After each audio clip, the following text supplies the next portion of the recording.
have confirmation that we will have a quorum, so we will start our meeting this morning. It is 9:35. Good morning and welcome to August 27th, 2025 Community Advisory Committee meeting. I'd like to call this meeting to order. My name is Nelisa Council. I am the chair of the CAC, and I would like to ask Mr. Bolton to say the Pledge of Allegiance, if it's okay with you. Yes, yes. Mr. Caesar. Oh, Mr. Caesar. Okay, I'm so sorry. Mr. Caesar, thank you.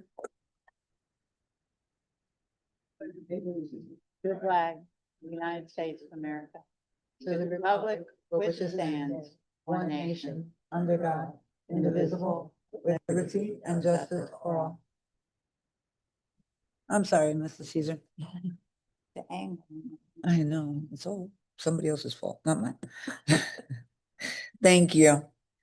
I want to remind all members that this meeting and all future CAC meetings are held in person, and it is important for all members to be here in order for us to have a quorum. Members of the public are still able to participate virtually, and we encourage them to do so. I'd like to ask members to please turn your microphones on before speaking and deactivate it after your remarks. This will help ensure that everyone is able to be heard by those in the room and online.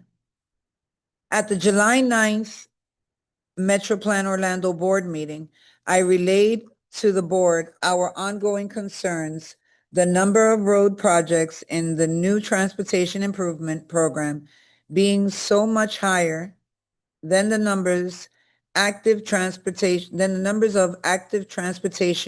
and transit projects. I'll ask Ms. Mary Horn to do our agenda review.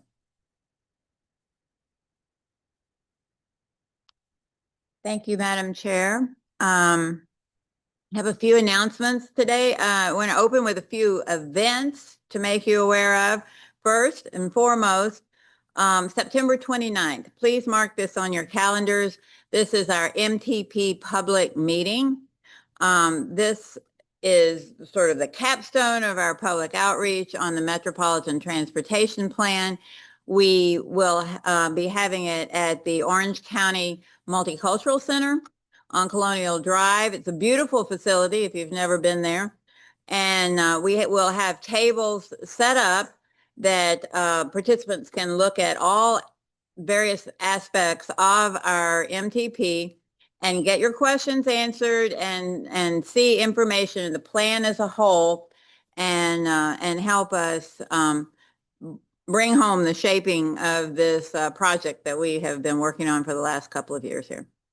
Also, I want to highlight a couple of partner events. Bike 5 Cities. Many of you are familiar with this event that happens every fall.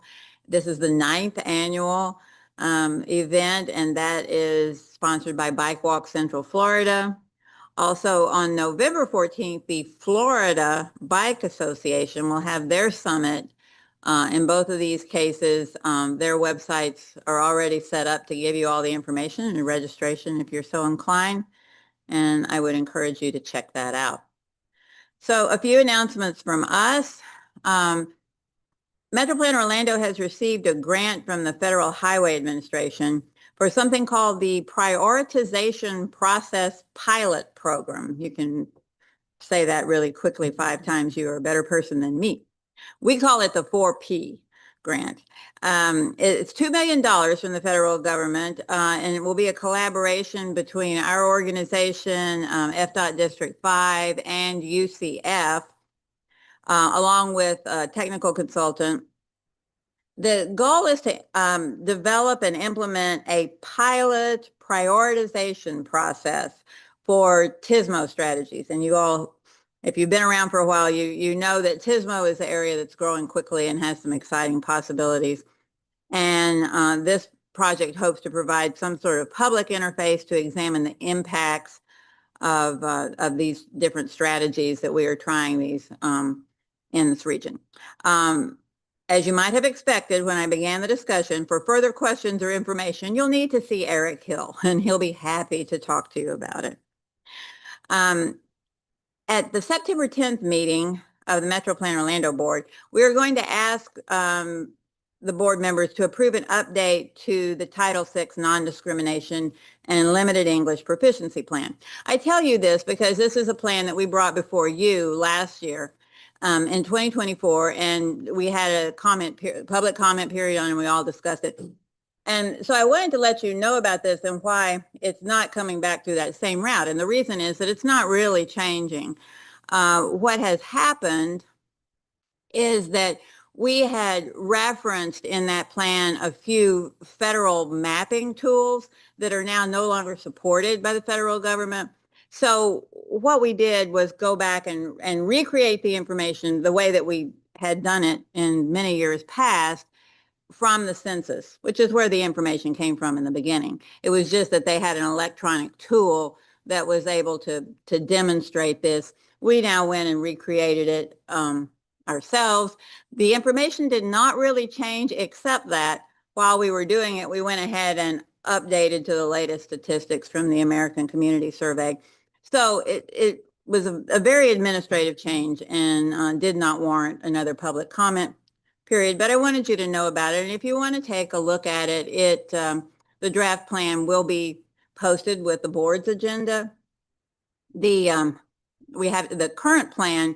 If you go in there, you'll see the problem, because when you hit on some of the mapping tools that we suggest for you to see things, you just get a 404 error. And that's not what we want. That's not a good look.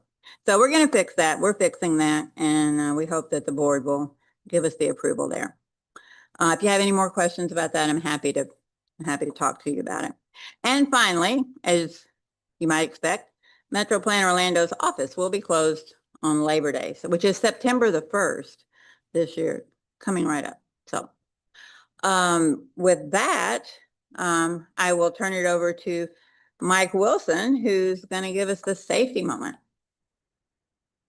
Thank you, Mary Ann. Do we have it?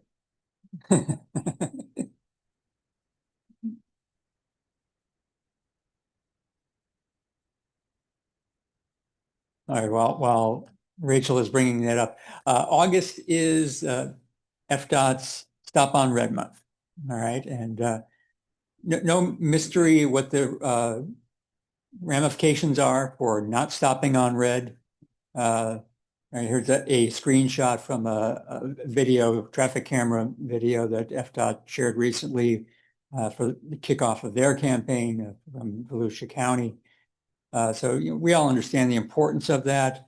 About 176 serious or fatal crashes per year happen in our area. That's about 12% of our serious crashes happening at traffic signals. Now, some of them are actually classified as ran red light. Others are other serious crashes that happen at a traffic signal that most likely involved someone running a red light, but an officer may not be able to make that clear in the report based on the circumstances. Probably also not surprising, younger drivers are at more risk for this, 2 to 3 times higher for those who are teens and into 20s. So what can we do to minimize this as drivers? There's the obvious things such as not being distracted, right? But another key thing is there's a really important connection between speed and red light running. The yellow signal phase is based on the posted speed, so that drivers have adequate time and distance to stop for that red light. So if you're going more than that posted speed, let's say you're doing 10 miles over, at 45 miles an hour, you're going to need an additional 114 feet of stopping distance. And then 76 feet of that is just the additional braking distance compared to the 35 that it was posted at.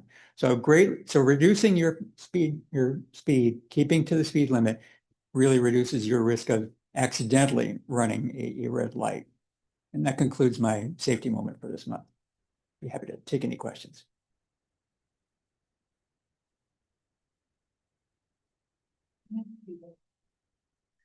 Good morning. Thank you. Great presentation.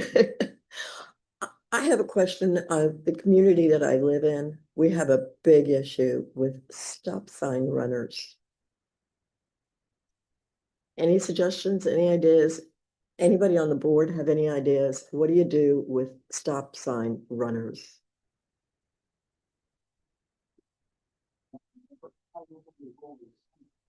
Right. It's, A combination of all of the above. yeah. Yes.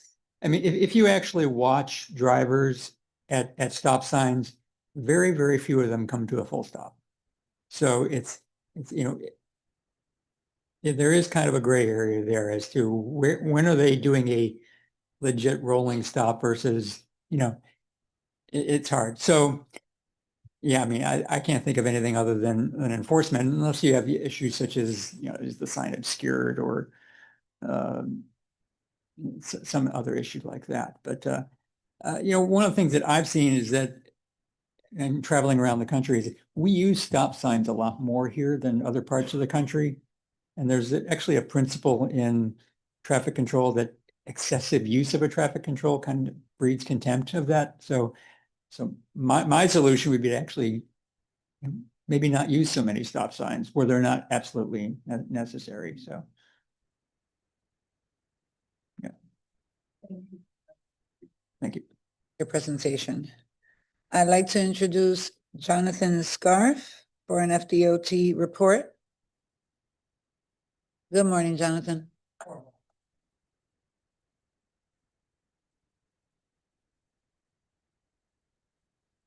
So again, good morning, Madam Chair, CAC members. I have a few brief items for you this morning. One is an upcoming public hearing.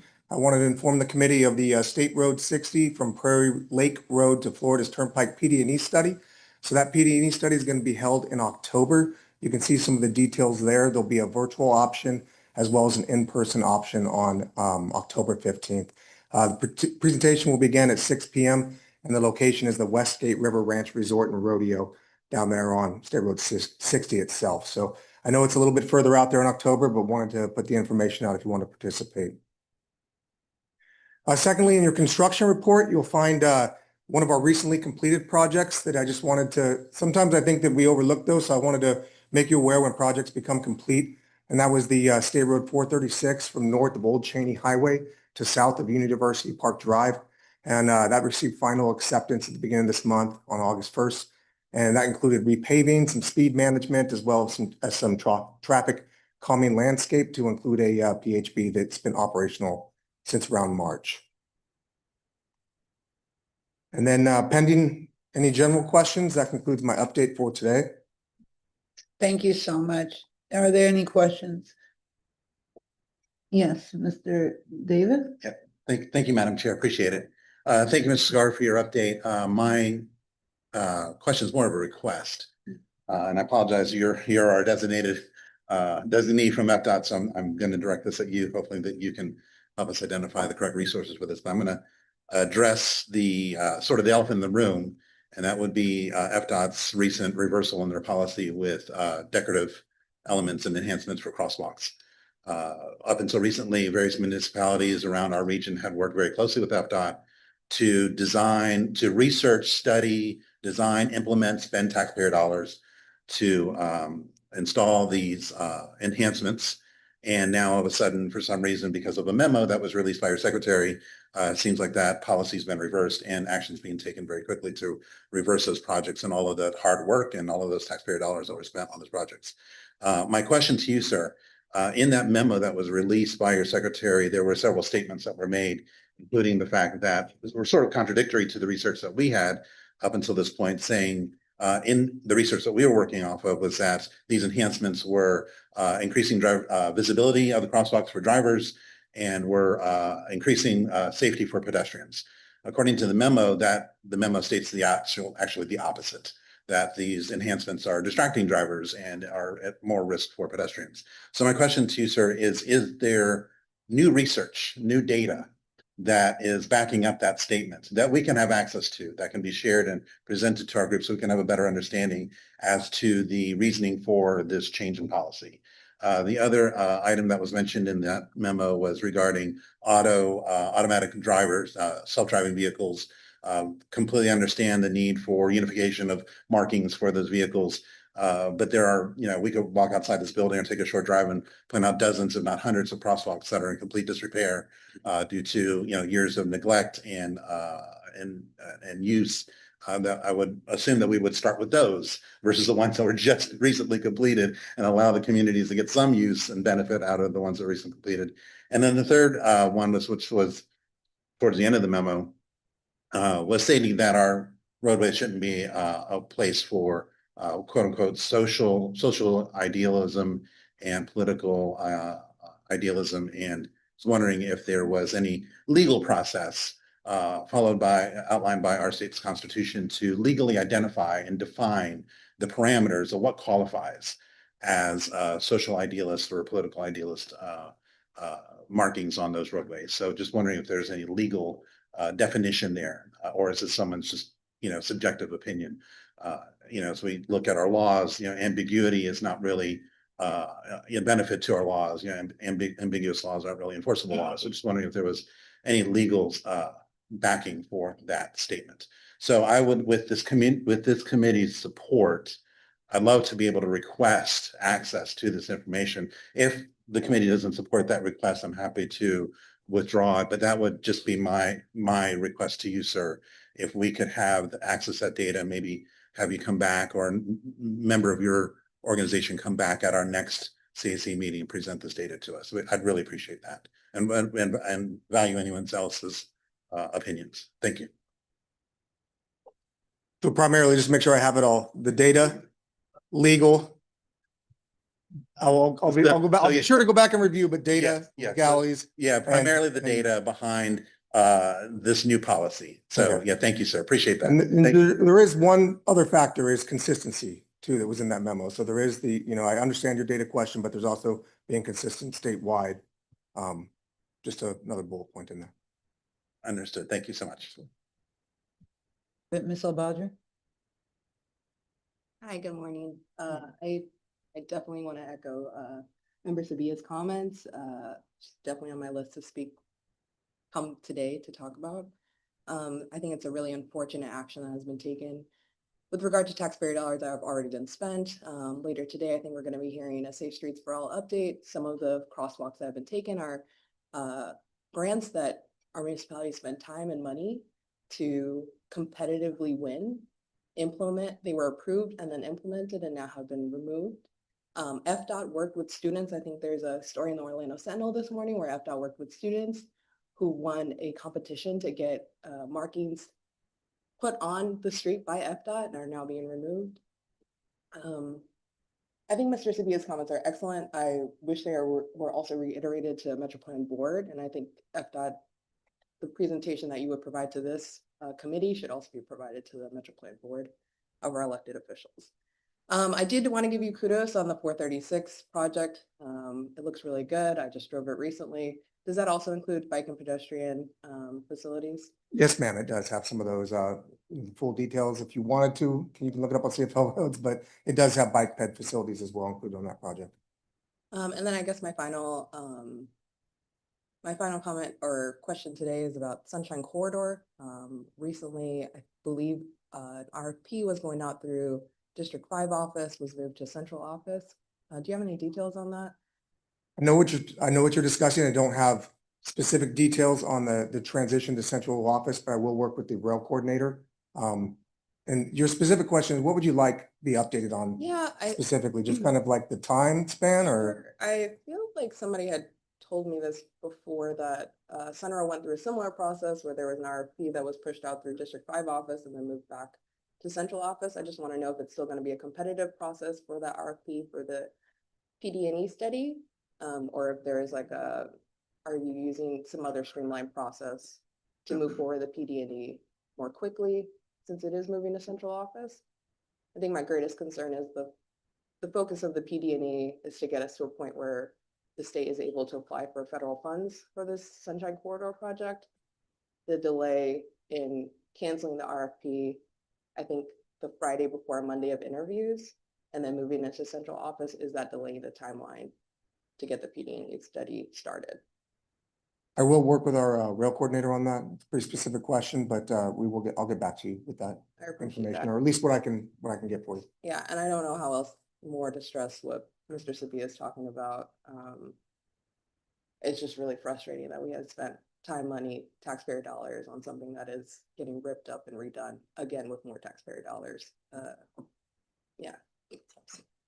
I'm sure there's other folks that want to comment, but I'm gonna stop there and thank you for being here this morning. Thank you. Mr. Najim? Good morning. Morning. So I did see that the Darrell Carter interchange is now completed. Is there ever going to be an on-ramp to I-4 from Darrell Carter headed westbound on I-4? I do not know that at this moment. Can you repeat it one more time? But I do not know. I'll have to look into that for you. Sure. You're talking about the project that was just completed? Now, is there going to be an addition to it? Yeah, so Darrell Carter, you can get onto I-4 headed east. You can get off of I-4 from eastbound and westbound onto Darrell Carter. But from Darrell Carter, you cannot get onto I-4 headed westbound. And I'm just wondering, is that going to be implemented after the Lake Buena Vista to I-4 westbound ramp is completed? Okay, I will have to look into that for you, but it's a detailed question and it's a good thing that we can always come back and watch the video again. Great. to get And then the details. other thing is, do they know where the exit ramps for the, oh darn it. For the toll, not for the toll roads, for the, really help me out. What are those? The express lanes. Thank you. For the express lanes are going to be once you pass Sand Lake Road. Has that been determined? Again, I'll have to look in determination of the exit ramps for the express lane. Yes, please. Obviously, that's a PM level discussion, but I'll see what we have currently. Great, I don't know thank you where very it's at in the development currently. Thank you so much. Mr. Pilgrim? Thank you, Chair.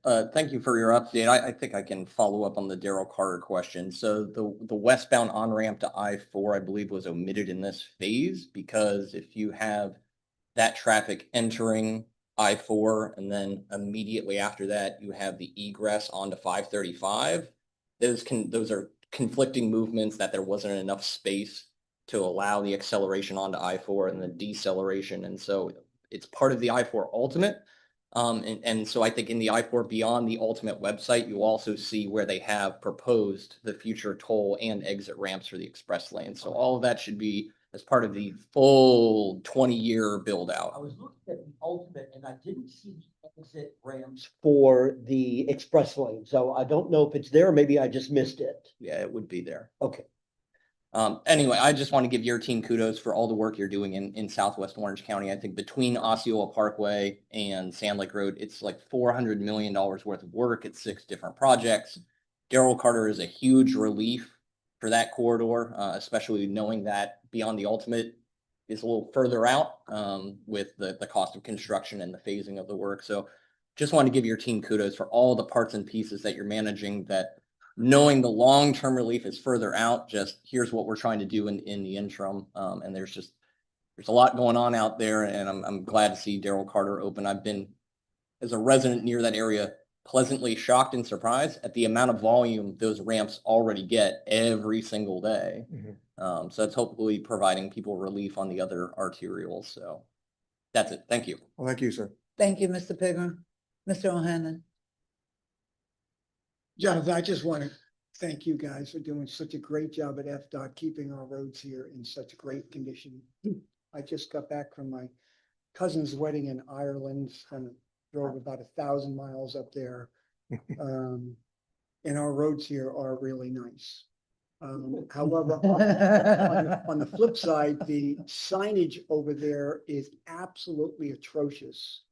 There were times that my son would be up front with us driving, and I would tell him, "Zach, what does this sign mean?" There's almost no consistency with the signs over there. That is very difficult to figure what's going on. So I am totally in favor of having consistent signage all over the place to not confuse everybody. Thank you, Mr. O'Hanlon. Ms. Mike Larry? Thank you, Chair, and thank you for your presentation. Also, I just want to tag on to the crosswalk. I'm a new committee member, so I don't know everything yet. So excuse my ignorance, but it would be really helpful in the presentation about the crosswalks to understand which roads and crosswalks are under DOT and if there's any that are not. In East Orlando, I just have watched them paint a bunch of crosswalks, green and white, at the same time that this one had just been eliminated. So when I talk about what we're looking at, I mean, we look at the bike lanes and the crosswalks just right here in downtown Orlando, and they're turquoise and green, and literally within the last month, they were painting them green and white out on Aloma between Dean and Redbug. So a lot of our neighbors are just talking about what is the consistency and who has jurisdiction over which crosswalks. So when you do that presentation, if you could help inform some of us lay people what that means and where the law applies, I think it would be really helpful to go back to our communities and our constituents to be able to explain that. Understandable. So like requesting like a list of state versus city or? Or just to understand why some crosswalks are getting painted green and white while others are having the colors removed. Doesn't seem to, I mean, within the same, community, all Orange County. And Seminole too, yeah. So I think understanding, it'd be helpful for the public to understand, is there some crosswalks that are okay to be colored, or is it everything across the state? Is there jurisdiction that the cities have as opposed to the DOT? I mean, just driving here today, I think I drove over turquoise and green crosswalks in downtown Orlando. So that would be helpful in the report back. Okay, understandable. Thank you, Madam Chair. I'll be brief.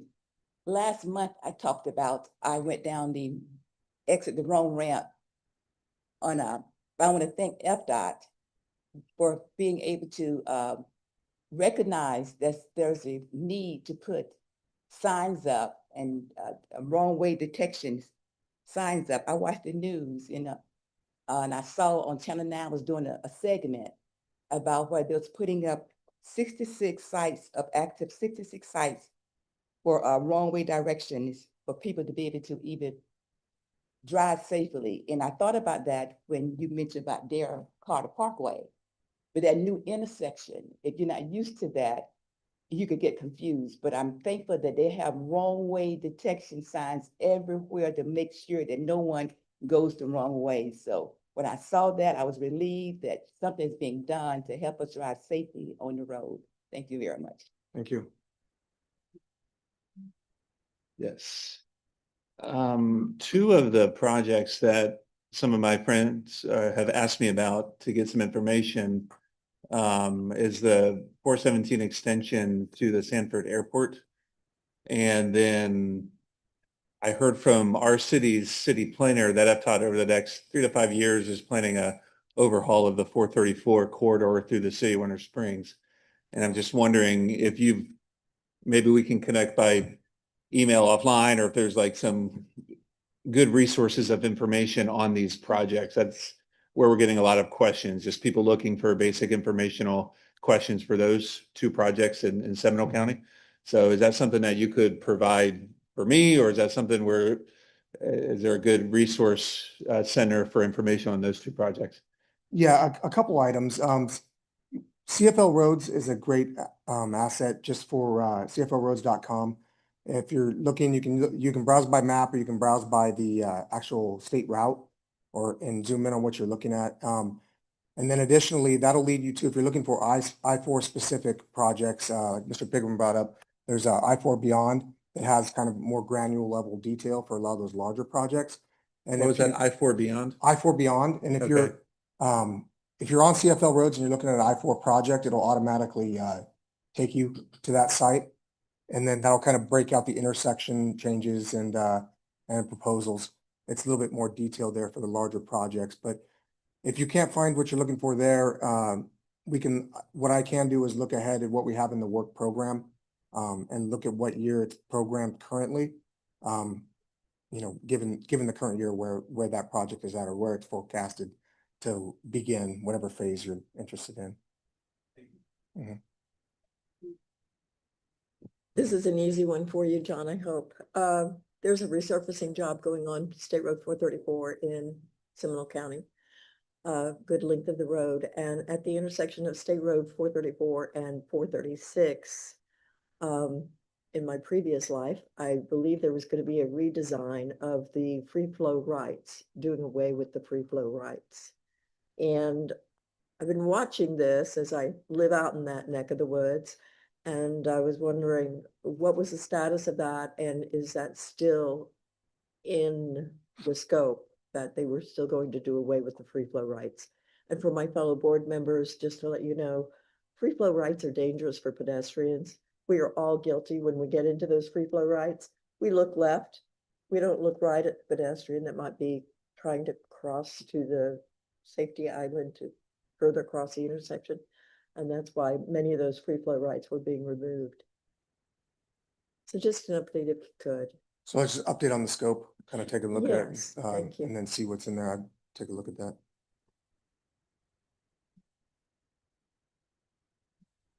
All the questions. Thank you so much for your presentation. Madam Chair, if I may, I have been receiving real-time updates from our planning staff as we have discussed here. And so I am told that, yes, a westbound I-4 entrance ramp is planned to be constructed in the future in the Darrell Carter. And I have received a link to the specific information about it that I can forward to everyone and should hopefully address Mr. Botla's question. Also, regarding the 417, I have received update information via the Central Florida Expressway Authority, which I can share, which should also help with Ms. Phillips' inquiry. So I will be sharing those after the meeting. And thank you, Alex. Got the exit ramps for the express lanes. That would be great as well. Okay. Thanks. Thank you. Thank you. Now I will ask Ms. Rachel Frederick to call the roll. Thank you, Madam Chair. If members can please remember to use your microphone and say here or present when called. Ashton. Bankalari. Present. Battler. Present. Caesar. Present. Campbell. Present. Present. Council. Present. El Badri. Present. Pravola. Present. Mott. Present. Mueller. Present. O'Hanlon. Present. Phillips. Present. Pigram. Pizzo. Present. Rump. Here. Sabila. Present. Webster. Present. West. Present. And White. Present. Madam Chair, that concludes the roll call. We do have a quorum.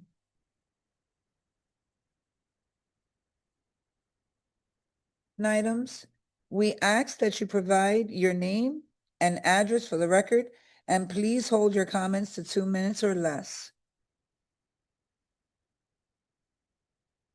Are there any public action items?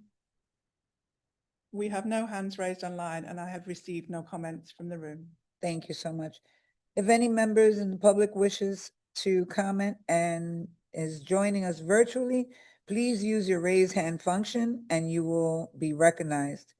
If you are joining us using your phone only, please dial *9 and your phone keypad and you will be recognized. Do we have anybody joining us virtually who would like to make a comment? No hands raised. Thank you so much. Do we have any members in public attending who wish to make a public comment? No comments received. Thank you so much. At this time, we will move to the action items. We have 2 action items today. Additional information is available on your full agendas. The first item on the agenda will be approval of the minutes from the June 25th, 2025 CAC meeting. Are there any questions or corrections to these minutes? Can I have a motion for approval? I'll make the motion. Do I have a second? Having a first and a second. Is there any discussion? This is a voice vote. All in favor, say aye. Aye. Are there any opposed? Being that there's none opposed, the motion passes. Madam Chair, if I can please remind members to use their microphones so we can hear who makes the motion and the second. Sorry. Thank you. Do you have the first and second? I Who they do. were? I have Mr. Battler for motion and Miss- Mr. Caesar for the second. Miss- Thank okay. you. Thank you so much. Our next item concerns approval of what we call roll forward amendments to the transportation.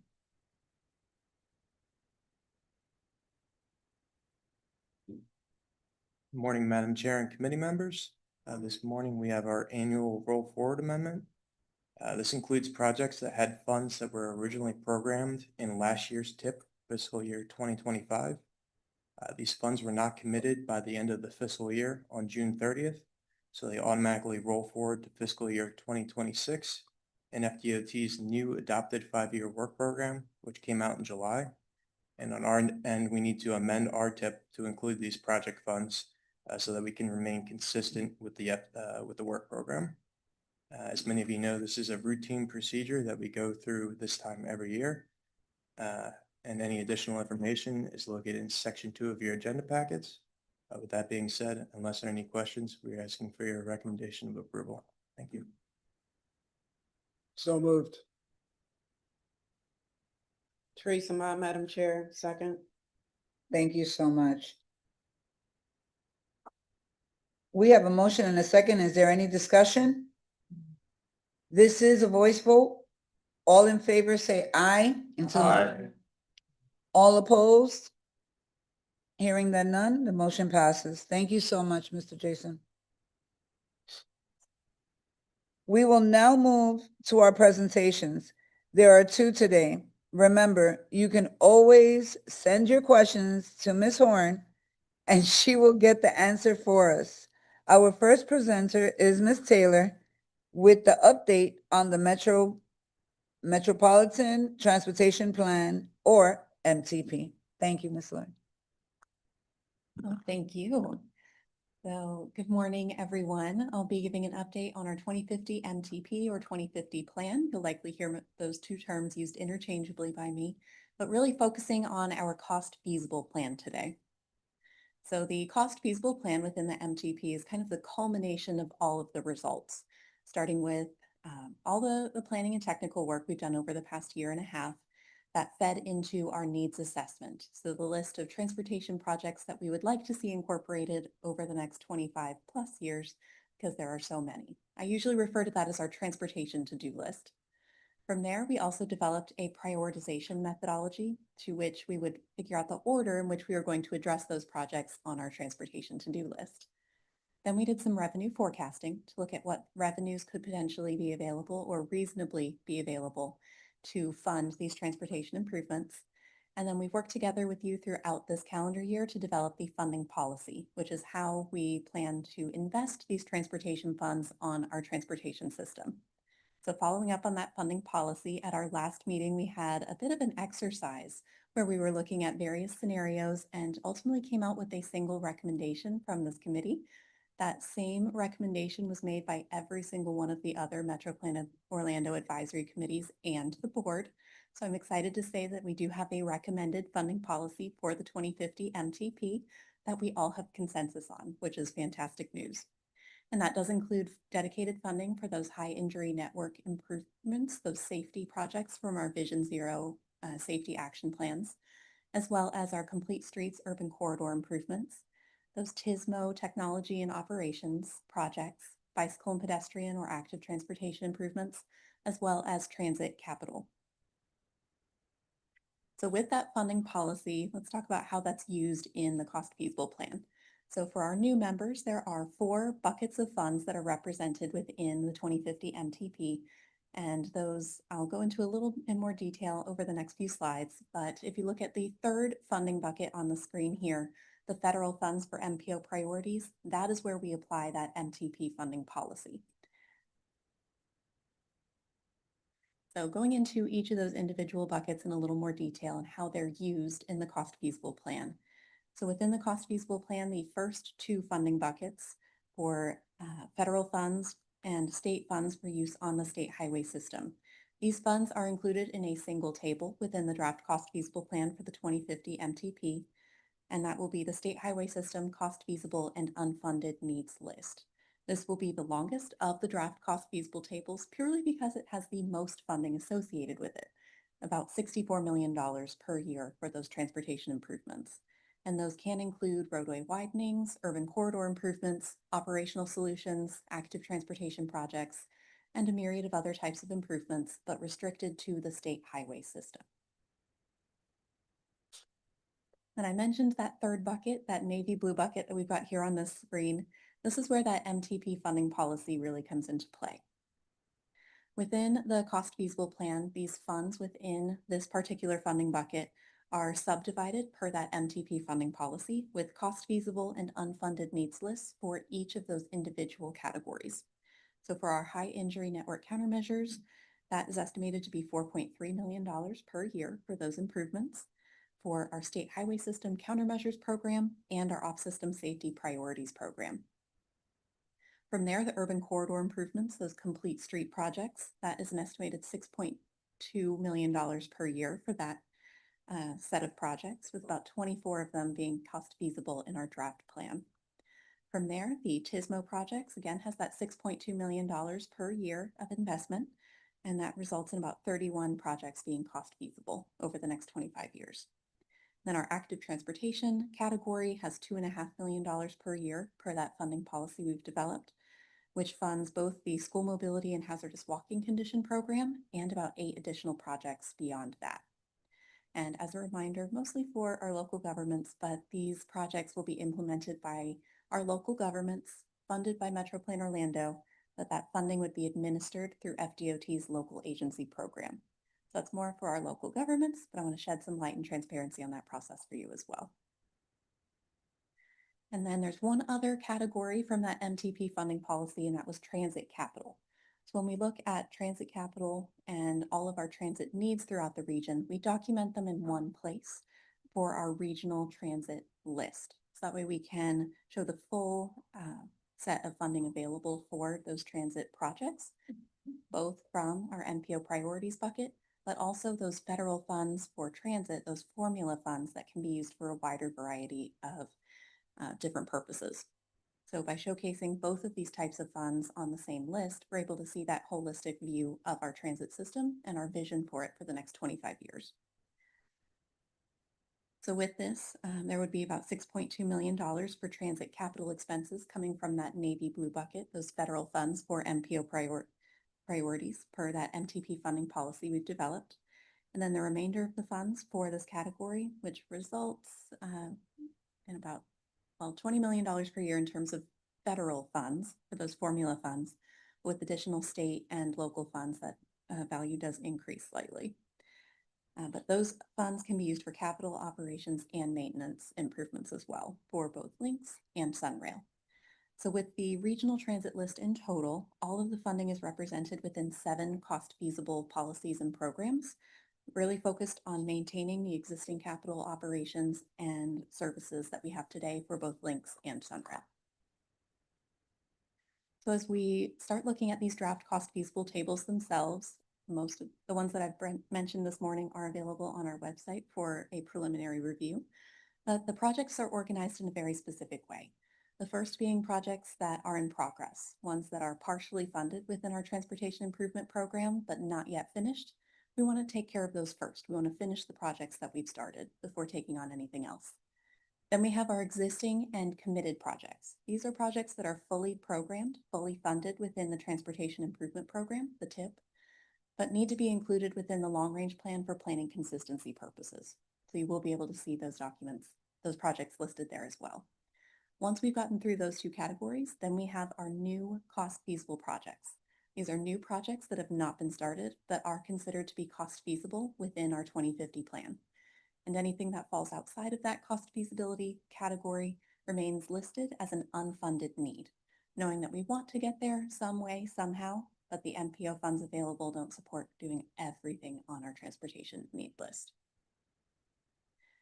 But knowing that these are just the first set of draft cost feasible tables, we do have some more that are going to be published in the very near future. These are really focused on the first set of lists for our federal and state funding.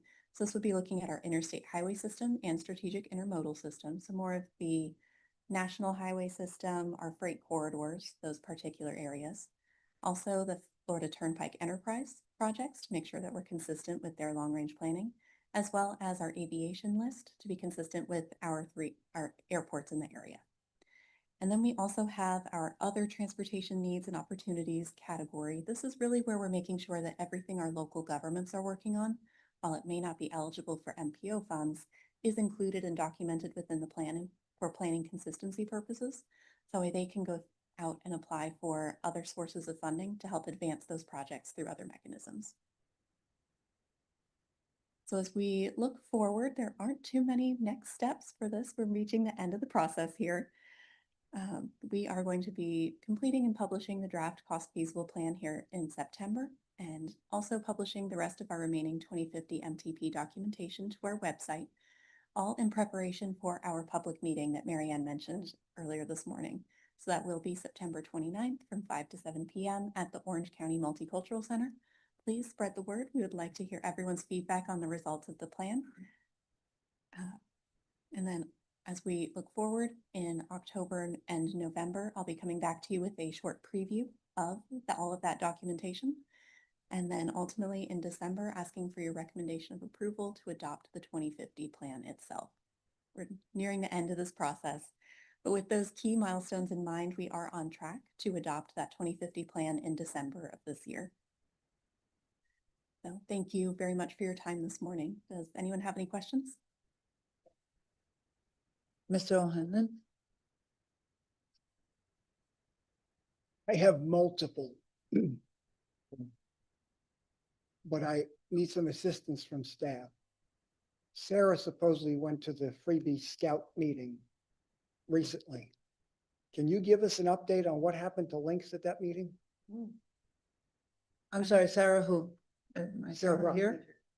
I believe he's referring to Miss Sarah Larson, one of our Okay. transportation planners on staff, and I'll be able to coordinate with her on that particular topic.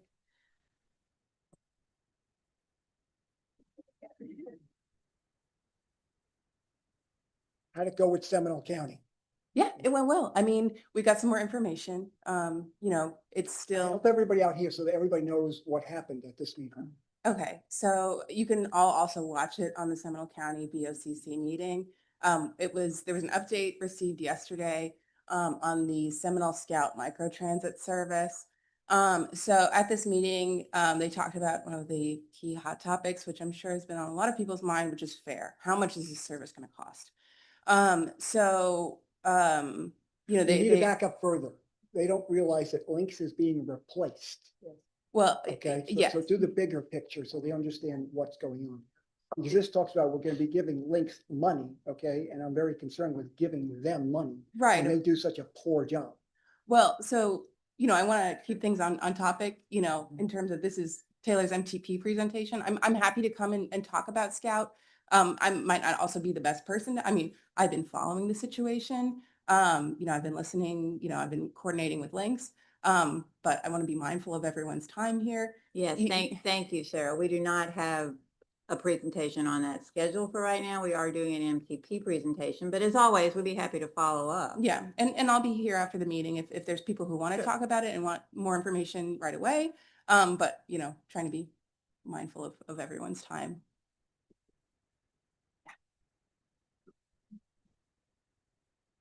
Thank you, Chair. Taylor, on your coming soon slide, one of the bullets, I don't know if we can flip to it real quick, was the aviation bullet. Looking forward, the one that I brought up previously as opportunities to help qualify for funding is coming up kind of with unique funding strategies, such as I think the example I've given is one of the reasons Sunrail to the airport extension has been deferred and deferred and deferred after multiple PD&E efforts is the cost exceeds FTAs like small starts grants or new starts grants. And so one of the ways potentially is if the airport built the shell of the station like they did for Brightline using the airport's funding streams, that would reduce the cost on the transit FTA side and potentially then the project would qualify. So how do we identify like, okay, if we look at these two funding streams, if they pick up this piece and they pick up this piece, we can get things moving faster. Or instead of, well, it's Sunrail, so it's only a transit project. Well, no, it's also an aviation capacity project. Like how do we identify those instead of, I understand lumping things by category, but there's also some synergy kind of across streams. So in general, kind of address how the projects are incorporated within the plan. So with these projects, this is the first opportunity to look at their funding eligibility. So that's the majority of the organization that you see throughout this document. What is federally funded and eligible, what is state funded and eligible, and what is locally funded or not eligible for those first two sets of funds. As we look to those partnership opportunities, how implementation works, that is on a project by project specific case basis. So for Sunshine Corridor, the Sunrail Phase 3 type projects, that is something that was likely being discussed as part of the ongoing project development and environment study at this point in time. That is something I would need to confirm.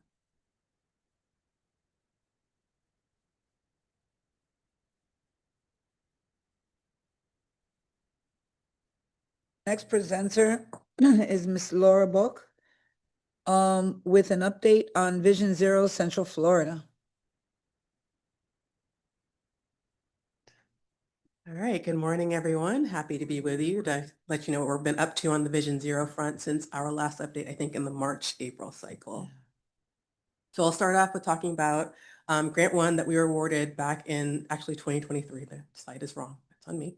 But as you may recall, we used that grant funding to develop our regional safety action plan, as well as working with all our local partners in our planning area to develop action plans for the 3 counties and every city in the region as well, except for the city of Orlando, which would have had an existing safety action plan. So those are all complete. Most of them are adopted. Another element of our grant agreement was completing demonstration projects, one in each county in our planning area. So I'm going to talk through those briefly. So down in Osceola County, that demonstration looked at pedestrian crossings at 5 locations throughout the county with a variety of contexts. Some were signalized intersections, some mid-block, some near schools. The intent of that demonstration was to evaluate various safety countermeasures to discover which ones would be the best at each of these locations, but also looking at which safety countermeasures could be applied systematically throughout the county in locations with similar contexts. Then in Orange County, that demonstration centered around the creation of a bike safety program that's aimed at middle schoolers. It's been conceptualized as a 12-week after-school program, and the initial intent for that demonstration was for us to both develop the program and do an initial pilot. We ran into some issues with our instructors, and so we were thankfully able to coordinate with FHWA and pivot a little bit. So the demonstration really focused on developing that program in a box and having those materials ready. So we're at that point now where we have a curriculum, we have the publicity materials, we have the evaluation tracking materials. And so now the next steps for us as staff is we'll be reaching out to local partners, both to find a location to pilot, do an initial pilot of the program, and then we're also looking for a long-term home to implement this program. And then up in Seminole County, the demonstration project focused on deployment of some near miss, so almost crash, but not quite a crash, so near miss monitoring software at 15 locations throughout the county. Most were on the high injury network. Some others were added by staff based on their knowledge of high risk areas or customer complaints. And really the intent there was to test that software as a means or a tool that we can use to help us get to 0 fatal and serious injury crashes. So all 3 of those demonstration projects have wrapped up now. We have final tech memos with findings for the Seminole and Osceola County demonstrations, and then we have the program materials for the Bike Safety in a Box program that we're currently working into our technical appendix for the Regional Safety Action Plan. So that will be uploaded to the website once we get that completed. And beyond that, we are working on that closeout documentation with the FHWA for that first grant. Beyond the demonstrations, we've been busy in a lot of other ways. One thing we've done is been working with our communications team to transition all of the resources that were previously on that Vision Zero hub site that was externally hosted, so that everything has been rolled up under the main MetroPlan Orlando website and our safety section. So if you go in that Vision Zero CFL URL, it will still work. It just takes you now to our safety site on the MetroPlan Orlando website. Among the resources that continue to be available now that we've rolled everything up is the crash data dashboard. And I did want to mention that we are just kicking off a task right now to update the dashboard to add crash data for 2023 and 2024. Right now, the dashboard has 2018 through 2022 data. That's what was available to us when we started developing the action plan, but we're going to add those extra 2 years of data. We're making some aesthetic changes, and we're also updating the comment tool that's going to be available. We are also getting ready to start our first annual report. We adopted that regional action plan last September, so it's been about a year. As a part of our annual reporting, we'll be looking at the crash data to see how crash trends have been changing over the last year. We'll be looking at the progress we've been able to make on the 34 actions that are identified in the Regional Safety Action Plan. We'll also be working with all of our locals to take a look at the progress that they've been able to make on the actions within each of their plans. There are some performance metrics, very tiny on the right-hand side of the slide, but we'll be pulling the data for all of those metrics and reporting out on that in a legible manner in the annual report. And then we'll be working with our local partners to start thinking about the lessons we've learned over the last year and to start talking about next steps, including where there are actions that span across various safety action plans that require coordination and looking at ways that we as the MPO can help with that coordination. Speaking of starting to think about where we are with our actions and the action plan, at this point, 20 of the 34 actions that are identified in the safety action plan have either been completed or are ongoing at this point. A couple I'll point out on this slide. You just got your great presentation on the MTP from Taylor. One of the heavy lifts that we did as a part of that MTP update is working the 330 plus projects that came out of all of the safety action plan planning efforts into the needs assessment for the MTP. We also, updated the prioritization to have some additional safety rubric in there, and we've added that additional funding category to our TM, to how we can spend our TMA funds. So really excited to have been a part of incorporating very quickly some of the findings from that safety action planning into our federal process. We're also in the process of getting kicked off to do some before and after evaluations of safety projects. So historically, the main program we've done a lot of before and after studies on has been our signal retiming program. You get a presentation on that each year usually, but we want to start doing that for safety projects as well. So we'll be starting that program up and reporting out as we have more information on that. And then, of course, we have lots of work still to do. There's another 20 actions that we still need to get started. Some of the ones that I've highlighted on this slide are the ones that are sort of in our on deck circle. A couple I'll highlight here. At our next task force meeting, I'll share the date for that towards the end of the presentation, we'll be leading our local partners on an exercise to do some target speed setting as a means of starting to talk as a region about how we can set target speeds and formalize that process.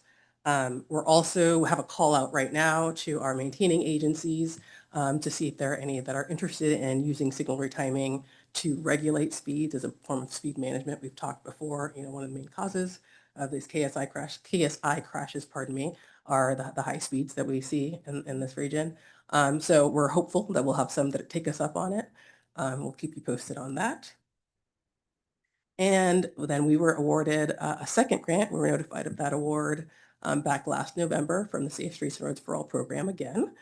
So we're in the process now of preparing to get started on that. We don't have a finalized grant agreement, but we're working with HWA and hoping to have something executed by the October timeframe. So as a part of that grant, we're going to continue our safety-focused outreach.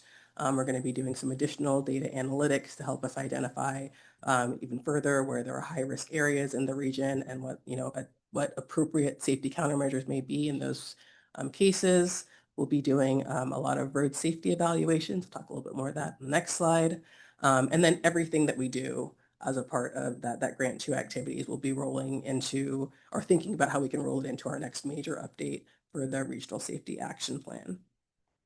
So for the RSAs, we're going to be funding as many of these as we can with that grant funding. And really the intent of these is to advance projects that were identified as part of the priority projects from the safety action plans that are on any high injury network within the planning area, and to advance those so that they can get into local CIPs, local work programs.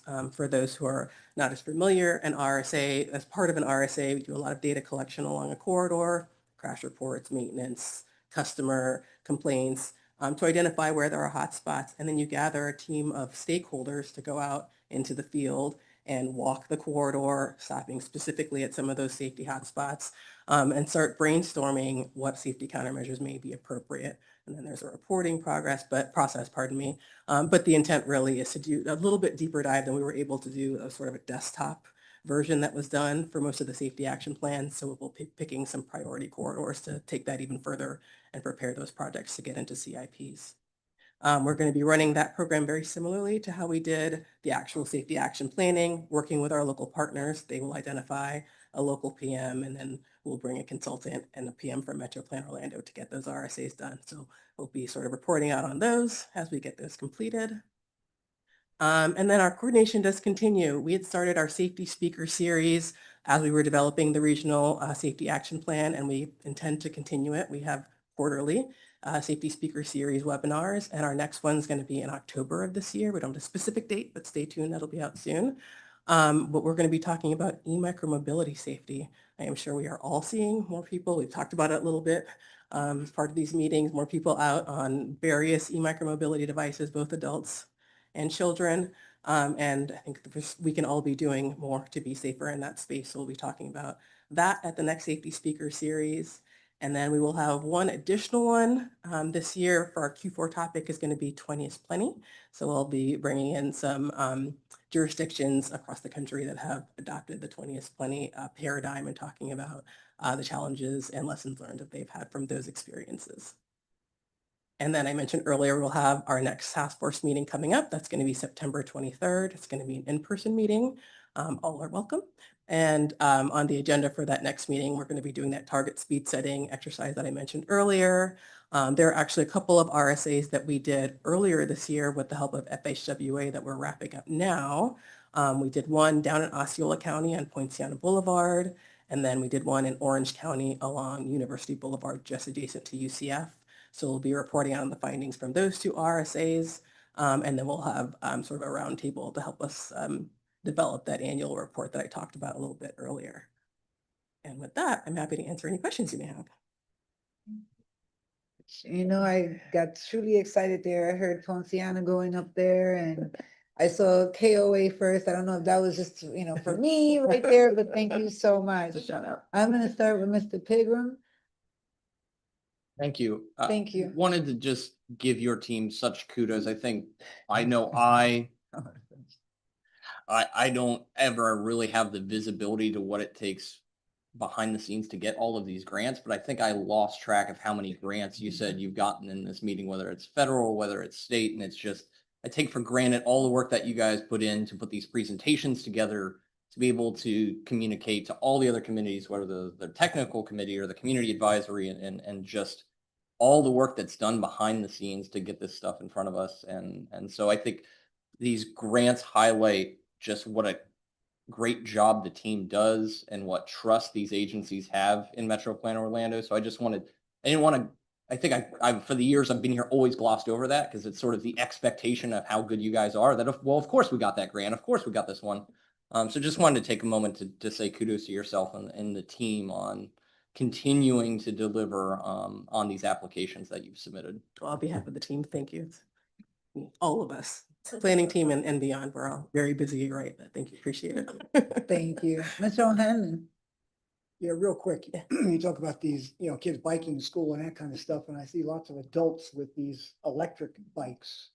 Are these kids starting to show up with electric bikes going to school? Yeah, yeah. And I guess the flips, really where I'm going with this is they have now perfected sodium batteries. And we really need to wrap our head around the fact that batteries are the most expensive part of all of this electric stuff.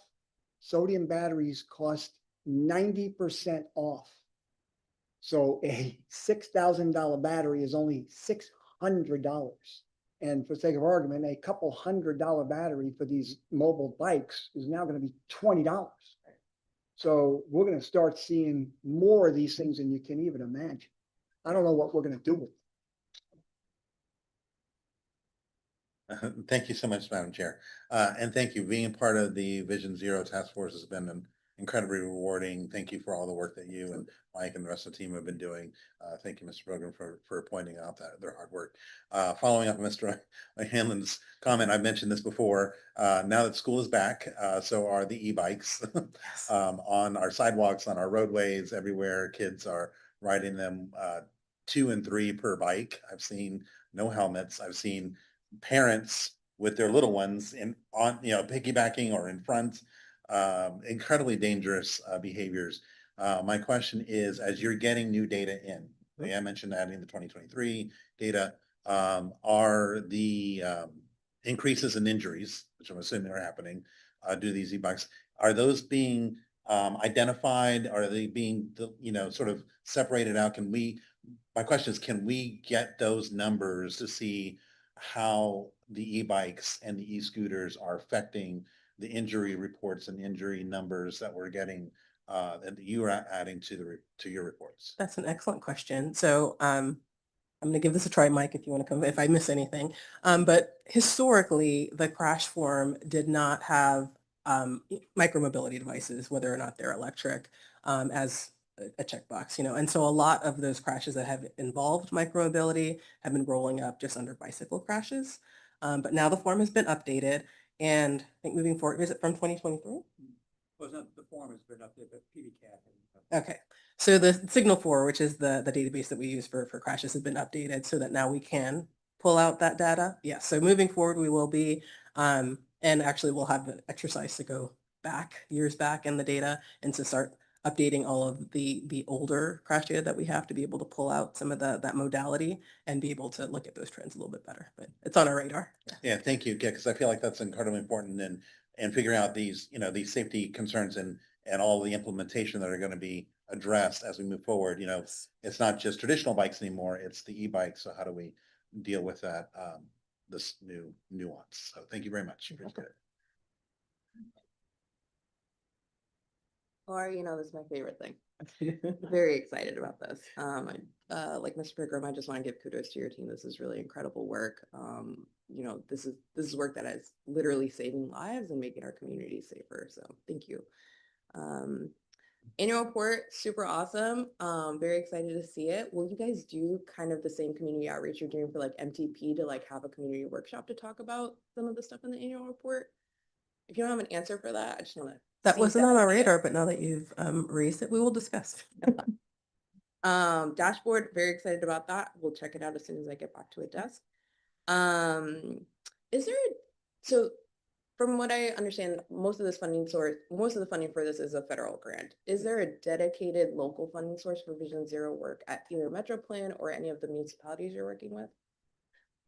Can't answer for the municipalities, but from terms of the planning effort, we use some of our TMA funds already to fund some of the planning work that we're doing. And then to qualify for the grant, we did have to provide a local match. From an implementation perspective, I think in the last update that Taylor gave, she talked about the categories that we were able to use for our TMA funds, and we did add that safety category, so we'll have safety box funds. So yes, from an implementation perspective, yes, there is a dedicated category that will be going towards safety projects. I hope to join y'all for the next task force meeting, but with regard to the road safety audits, we talked about bringing stakeholders on board to conduct some of those audits. Is there an opportunity for either members of this board to participate Absolutely. in like a single audit or within audits within our jurisdictions that we're representing? Yes, as we put out a call to our local partners and we had those rolling in, quite a few corridors that had been requested, and we'll be, like I said, funding as many of those. But once we have that sort of final list of what we think we'll be able to fund, we can share that and would love to have you join. Absolutely. Awesome. Thank you so much. And love that this is our last presentation for the day. I feel like it's such a highlight to leave on. I try.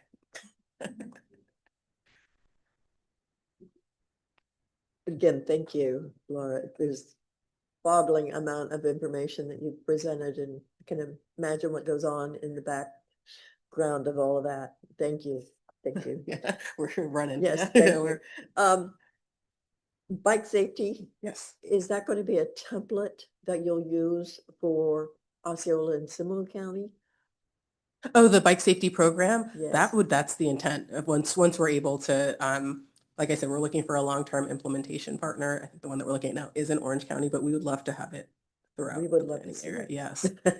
And I will say, if anyone has ideas for places that may be able to host, we're really looking for somewhere that we would be able to have bikes, where we can go out. They do some both off and on bike skills. They learn those, and there needs to be a place where they can go and practice them. So Interestingly, reach out to me. I don't know if it's already happened or it's going to happen shortly, but Wakaiwa Elementary School does their annual bike rodeo.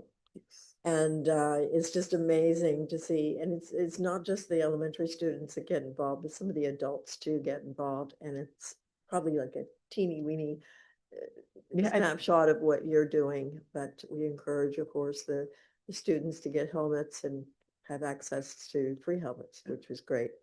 My other question is, okay, trying to understand my notes here. Let me skip that since I can't. E-bikes, as we know, with the students back to school and the adults back to school, maybe this is something I'm just going to throw out there. I know I've asked it before. Is there any legislation that is going to come in? Because some of these bikes can move pretty fast. And when you're on the sidewalk and you have one of those and you don't hear them because they're electric, Yeah. Are we going to see any rules where perhaps they aren't going to be allowed on sidewalks? I mean, and just throwing this out there is something that maybe we can keep in the back of our minds as to what's happening. I don't have an answer for that yet. You want to come up? Oh, good. Mike has an answer for that. Thank you. Well, the state recently in this latest session gave local governments the authority to do some additional regulation on e-bikes, both with where they can operate and with who can operate them. So there can be age limits as well as identification, like requiring a government ID for operation. And of course, there are 3 different levels of e-bike, and so that comes into play as well. So local governments are just starting to address this, and I've heard of a number of that have already implemented some things, knowing that this legislation was coming.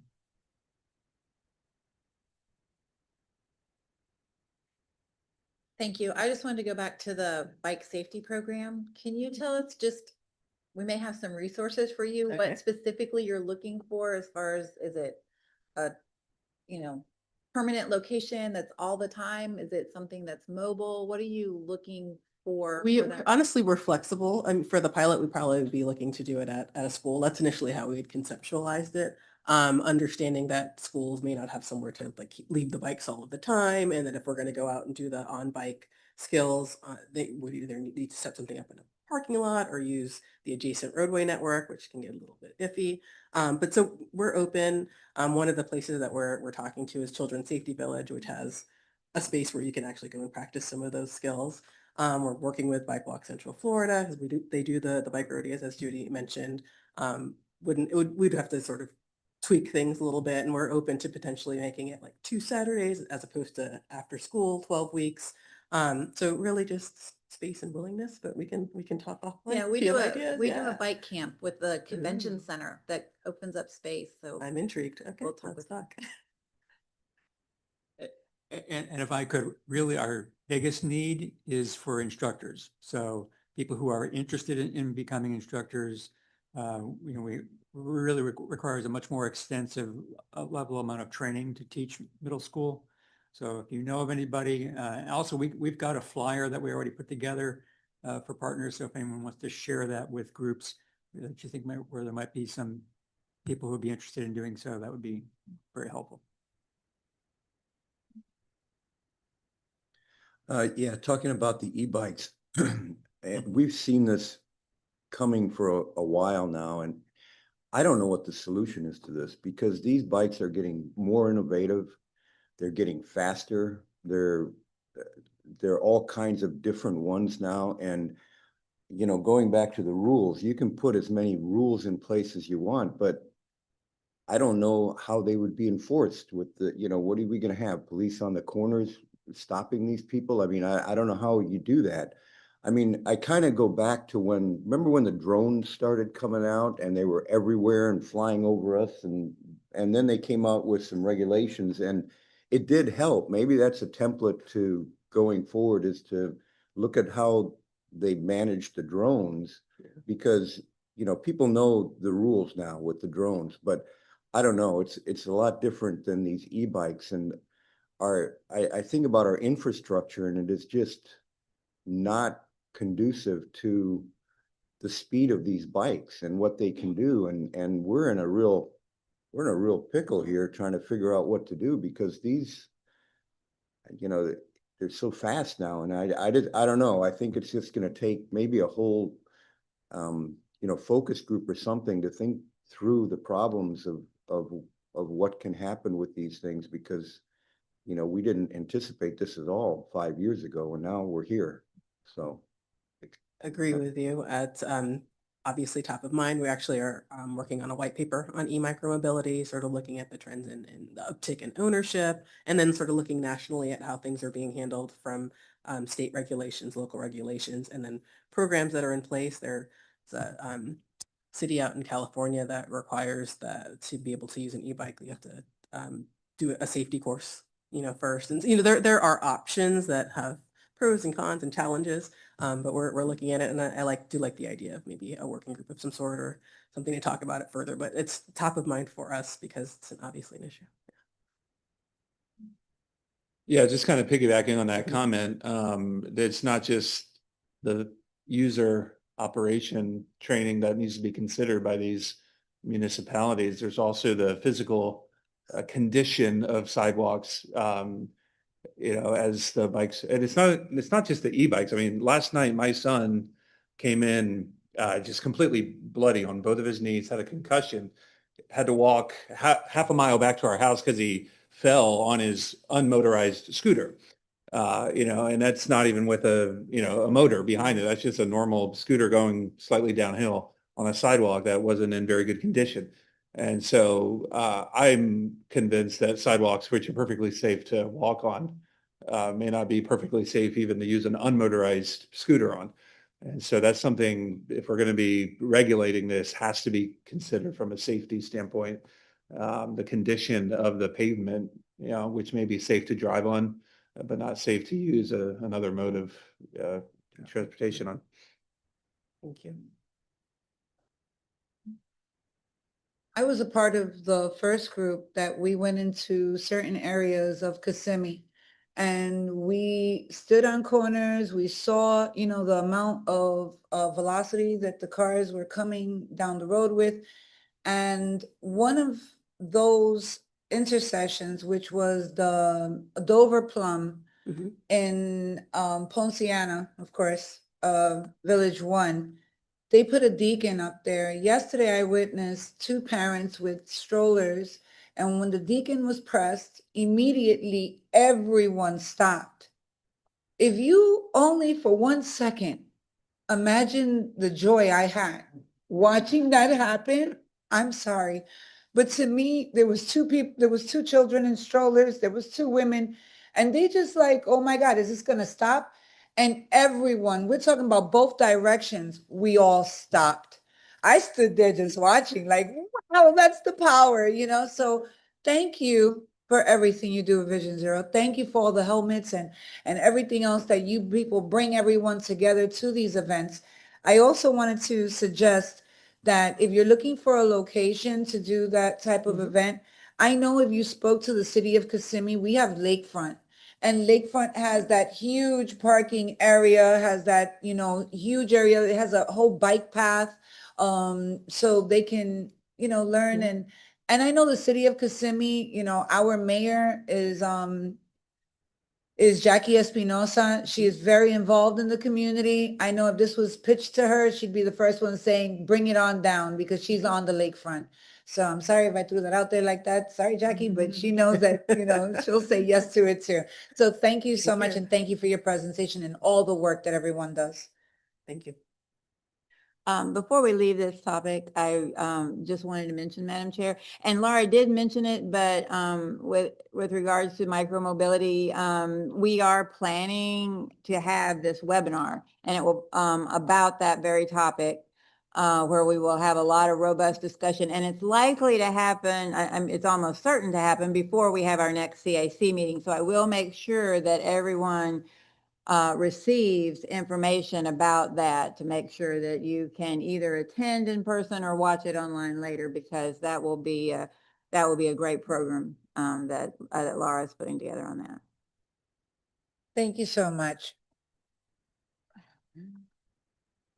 That concludes our presentations. There are several items for consideration under the general information and upcoming meetings.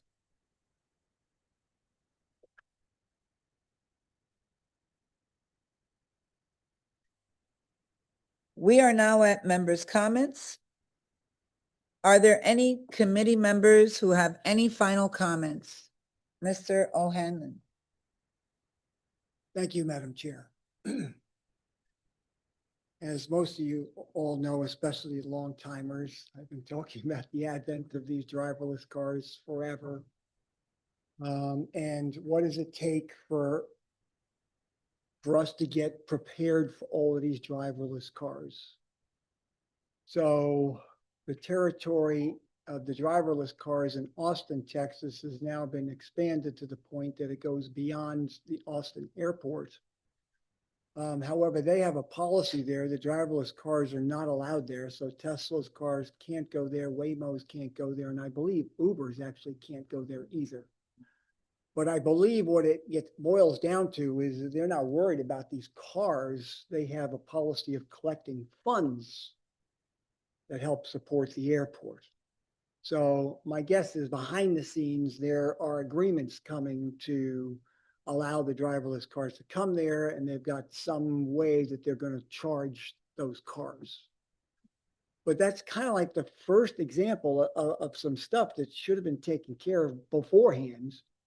And this stuff that needs to be taken care of beforehand all over our communities and societies. I don't know what it takes to get people to understand that these driverless cars are going to be everywhere within a year.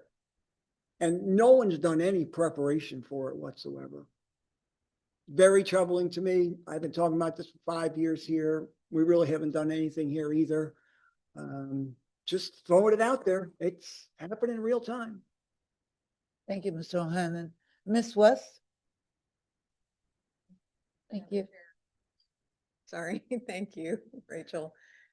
I would like to see a broader discussion on the Scout program in Seminole County on the next agenda. I want to know, just obviously we can follow up on the Board of Commissioners meeting, but I would love to see MetroPlan provide us with a summary of that program, and that be added to the agenda, as I mentioned. I think I want to make just a broader comment about safety and these micro mobility vehicles. I think broadly, many members of this committee wants to see our transportation dollars spent on accessibility for all on our corridors and not just cars and trucks. And so that's a broader discussion than helmets or laws on speed, et cetera. You know, the cross sections of our roads overall throughout our region reflect highway cross sections. And this is what's been implemented since the 1950s. And, you know, many of the members here that are, we believe, I personally believe that's a failed system. And one of the reasons why micromobility is being embraced is also the cost of cars.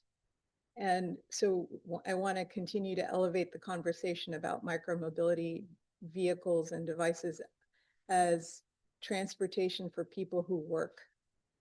It's not just recreational vehicles. This is not just kids, you know, kids and people using our streets and trails and sidewalks for recreational exercise.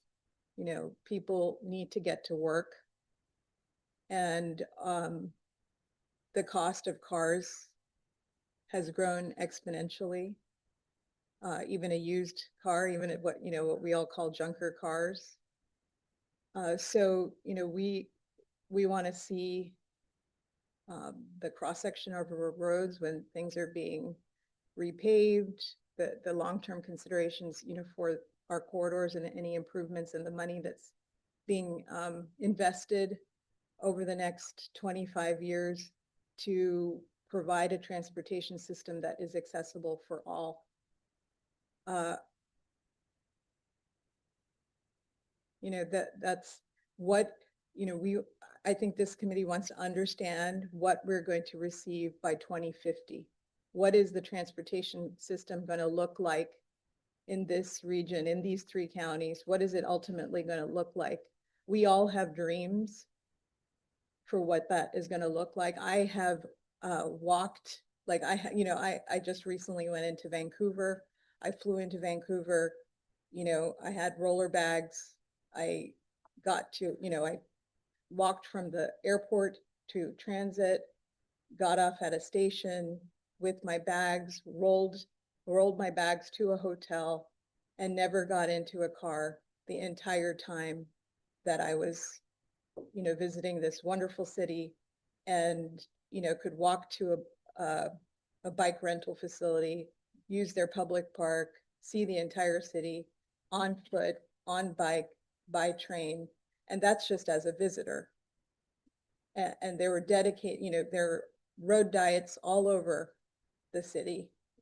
And they've spent the last, you know, 20 or, you know, 40 years going in a certain direction.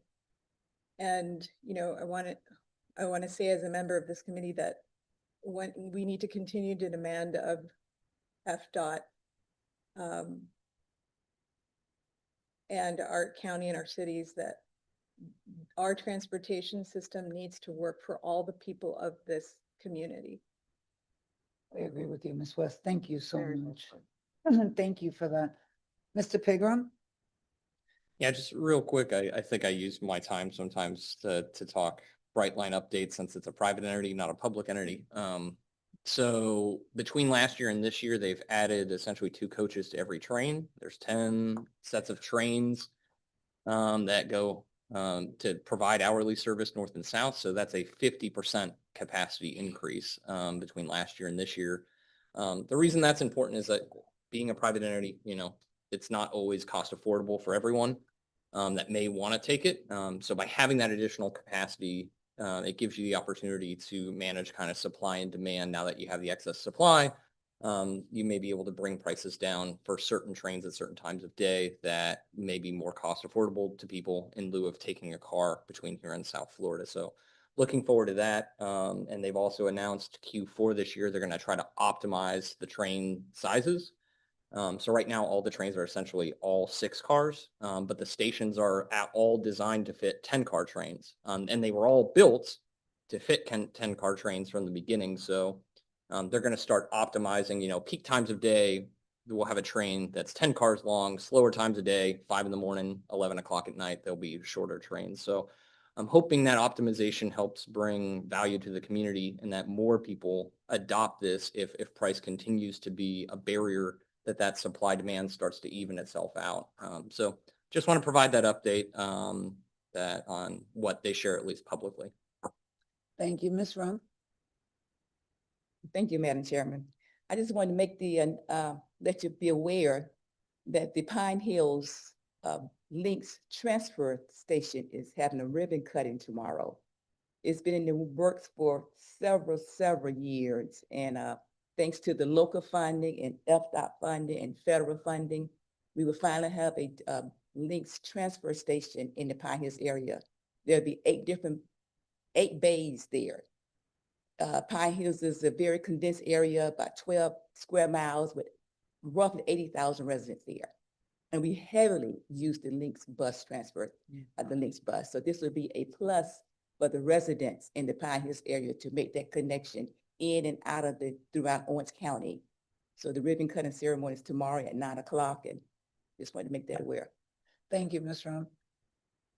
Okay, if that concludes. Absolutely. Mr. Campbell? I just wanted to thank Ms. West for the comment that she shared and the way she presented it. I've heard everyone talk about the new trend in vehicles and micromobility. Yeah, drones came out. Drones did not go away. Drones are here with more force than they were before. And then somewhere along the way, we had something called segways. Remember that? When the last time you saw a Segway going down there? But Segway, they're still there to a degree. But this electric bike thing is big and it's not going to go away. So we're going to have to figure out how it's going to fit into us. And it's not just students at UCF campus. It's not just children having fun. People are using it as transportation. So we need to make sure we figure out how it fits in to the master plan. I agree with you. Thank you for that comment, Mr. Campbell. If there's no more comments from the members. I'm so sorry. I'm gonna move that chair, I promise you. Maybe I will next time. Thank you, Madam Chairman. Accessibility for all, I think, is such an important topic. It's an economic topic. And when we look at Orlando as a tourist destination and the number of people that are moving here from outside of Florida, the demand for moving as a resident and a tourist is going to be so different in 2050 than what we do now. And just being new to this process and looking how our projects are 12 years in length, something has to change in the planning process because the change is going to be faster than we are able to allocate dollars and research. So we are going to be lagging behind. I mean, I travel Europe all the time. I rarely ever take a car. The generation of my children, they don't want cars. They just want to be able to move freely from wherever they land to wherever they want to go. So if we're not addressing this as Metro Plan Orlando, we're basically saying, come to Orlando, go to the theme parks.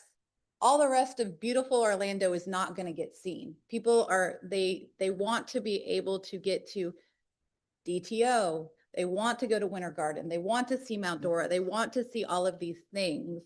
And if we're only addressing roads, we're going to miss our disability population. We're going to miss an aging population who are going to quit driving, and it's a large population. And we're going to miss the tourists that really could be boosting the economy outside of the theme parks. So I don't know what that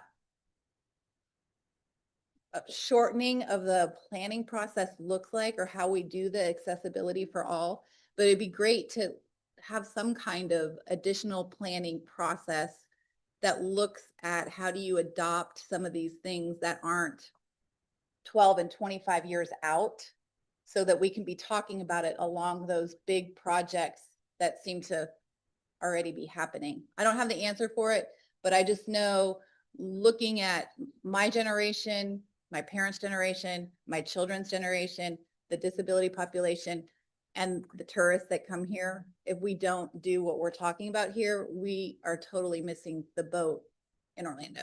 So thank you for your comments. I hope that as a community advisory council, we can come up with some innovative ideas of how to talk about it. But technology is, I mean, my brother-in-law is designing taxi drones in California. Taxi drones, they're flying. I mean, it's mind-boggling, but it's coming. And if we're looking at 2050 and we're not looking at this technology and all of the multimodal ways of getting people around our city, we're failing as an advisory council. Thank you. Thank you, Christina. Ms. Webster. I just have, I guess, a question. Excuse me, how is all the information that we talk about here conveyed to the Metro Plan Board? I know motions would go to them because they would be in the minutes and they would be, but it seems like a lot of the discussion that we have would be pertinent topics for the Metro Plan Board to look at and maybe develop something that could push it forward and make it a reality instead of just talk. So kind of a question. Ms. Swan, would you like to answer the question? Your chair has a report each board meeting to discuss what is discussed here. I'm And to aware of mention it that, to the yes. to the board members. These recordings are all public. Your minutes are public.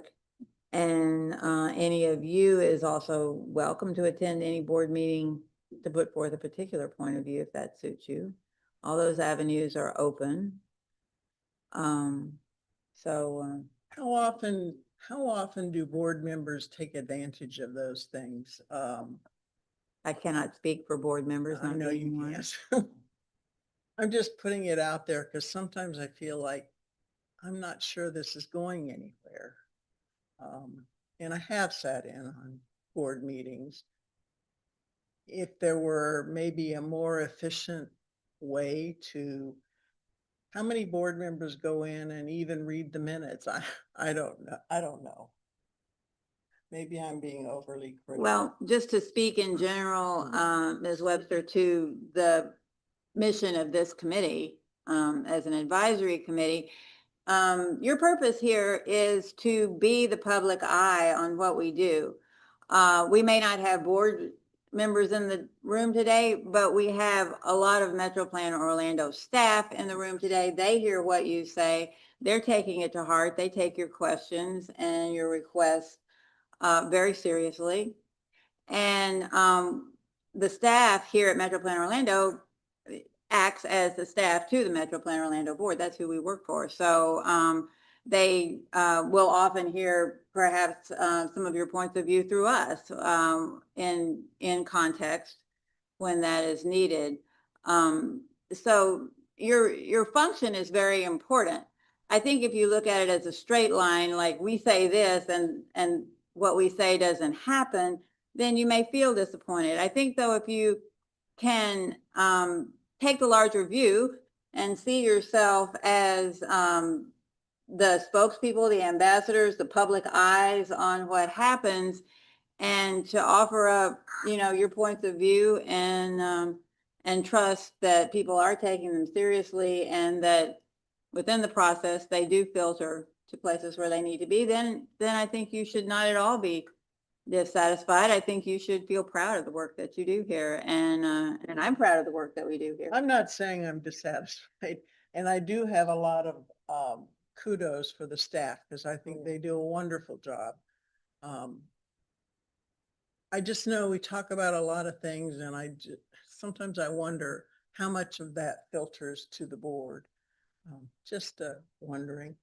Well, I would like to say, I've been on this board for, I think, about 6, 7 years. I've been here and I've seen a lot of changes. I know it's not the changes that we want to see as quickly as we would like to see. And these pots of money that if they gave me 2 of those buckets, I'd probably be great in life.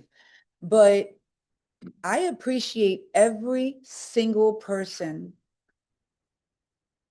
even you, very, very, very much, okay? Because each person brings something very special to this table. One side goes through Seminole County, the other one goes through Orange. I'm Ponciana, Osceola, you know, and each one of us bring our opinions. Mr. O'Hanlon's autonomous, let me tell you, he taught me what, you know, Tesla is doing. So I feel that it's really important for all of us to be here. And I know that sometimes I've seen the frustration where did this money go and how is it getting redirected now? But to know how many lives we're saving, do you know that in the past, you know, month and a half, maybe only one person got hit in my area, but there's 3 new deacons up? You know, and this is not only because I sit on the board. No, there's multiple things happening in different places, and we're all a part of that. So I know it might take a little bit of time, but I think that if we believe and that we're standing here strong all together and we keep fighting the good fight, we're going to see the changes that we want to see. So that's only my opinion, and I thank you.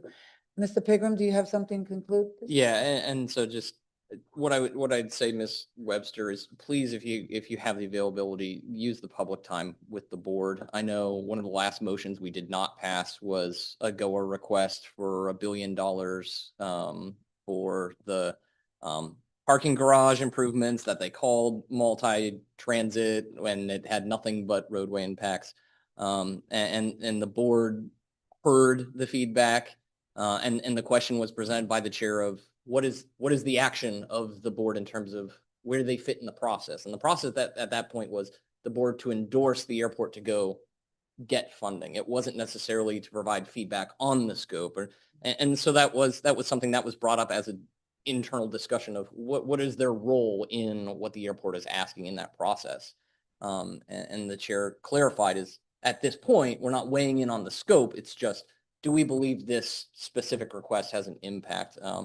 So I will say in the time I was able to go there with Dr. Stevens, that it was acknowledged that we had that concern. But more broadly, I'll say in my time here, I certainly kind of came into this board kind of pounding the table a little bit, as Mr. Trauger would recall.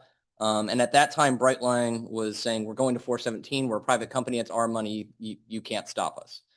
And I kind of said, hey, wait a minute, Alex, like your prioritized project list, all the studies that have been done with public dollars say 528 is what's best for the region. And I kind of pounded my hand on the table. If Metro Plan needs to step in and say, no, this is not what's good for the region. And so here we are 6 years later, and the last Sunrail board meeting, now that it's transitioned to our local agencies, you've got everyone in the room now. You've got Central Florida Tourism Oversight District, Orlando Economic Partnership. Everyone's in the room now. They all see that this is what's best for the broader region. It may not happen as fast as we all hope it does, but 6 years later, it's just been great to see that pendulum swing and that movement swing. One of my bosses in my career said, when you're part of a large organization with lots of checks and balances and arguably some bureaucracy built in there as part of running the organizations, it's like a cruise ship. It takes a lot of energy to get that cruise ship to turn. But when it does, there's a lot of inertia keeping it moving. And so I've learned to deal with that patience muscle and try to build that. And certainly having children has helped with that. I've been around a while too. So. Thank you so much. This brings us to the second opportunity for public comments.